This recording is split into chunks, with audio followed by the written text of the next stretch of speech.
But made a strong case in a smart way for their opinion, even if it's different. So it's, I think it is an interesting introduction to the Q&A section. So let's proceed with the Q&A section. First, the media representative. Any questions?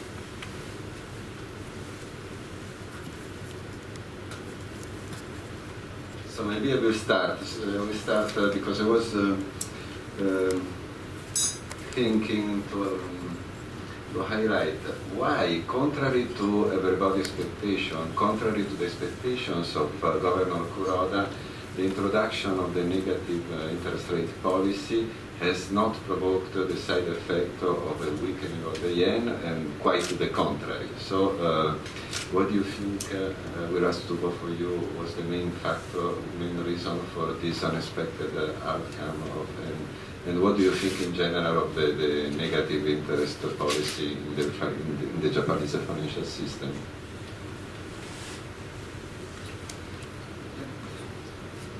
Okay, so I will probably start. And the reason why the negative interest rate introduction hasn't led to higher dollar yen or weaker Japanese yen, there are multifolds. First of all, the problem we're facing right now in the world is, in my view, the lack of aggregate demand.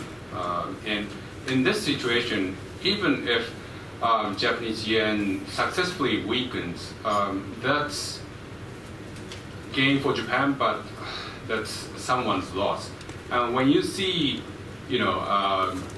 demand lacking, this will probably lead to some weakness in equity markets in other parts of the world, and this can lead to sort of competitive devaluation pressure on the Asian currencies, which will probably be negative for the global equity and snap back to the BOJ. So that's one reason. The other reason is the negative impact of the negative interest rate, which is diminished profitability for the banking sector and financial institutions, and reduced liquidity in the JGB market. The negative interest rate is definitely had some positive, but we do have some negatives as well.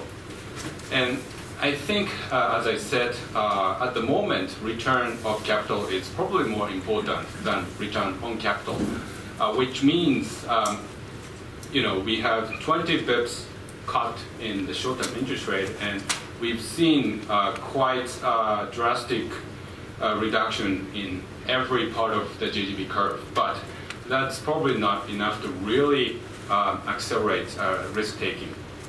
And finally, it's more the market psychology.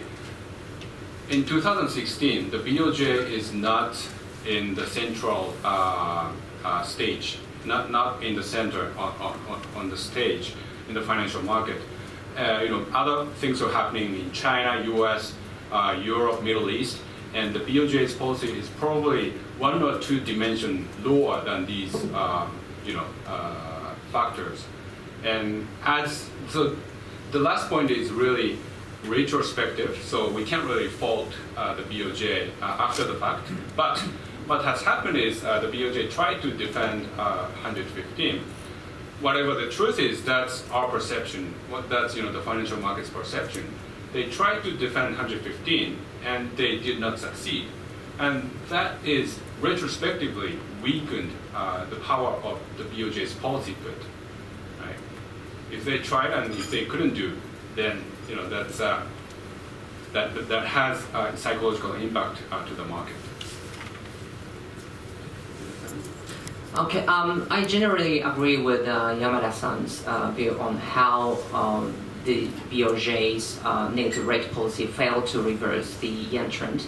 On top of his points, I tend to believe the timing was a little bit unlucky for the BOJ, because right before the BOJ's very decisive policy announcement, a day before, there was a very shocking news from the Deutsche Bank. Very shocking, disappointing earnings, or actually earnings result for full year 2015. And the people, I think, misconnected the central bank's negative policy to bank's profitability. Although the reality is the Deutsche Bank has something different rather than just being affected by the negative rate policy, but I think there was a kind of a increasingly fashionable discussion between the negative implication of the negative rate policy, in particular in the stock market and bank credits. So no wonder why when I visited hedge funds at the start of February, commentary was pretty much negative for the efficacy of the negative rate policy. And on top of that, I think the kind of a policy mistake on a retrospective way is the BRJ didn't accelerated the purchase of ETFs. And therefore, on the announcement day, there was some disappointment because of the lack of the BRJ's commitment to underpin the equity market.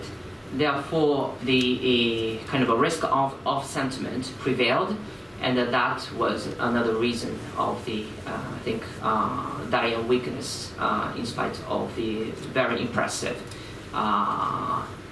decisive action by the BRJ.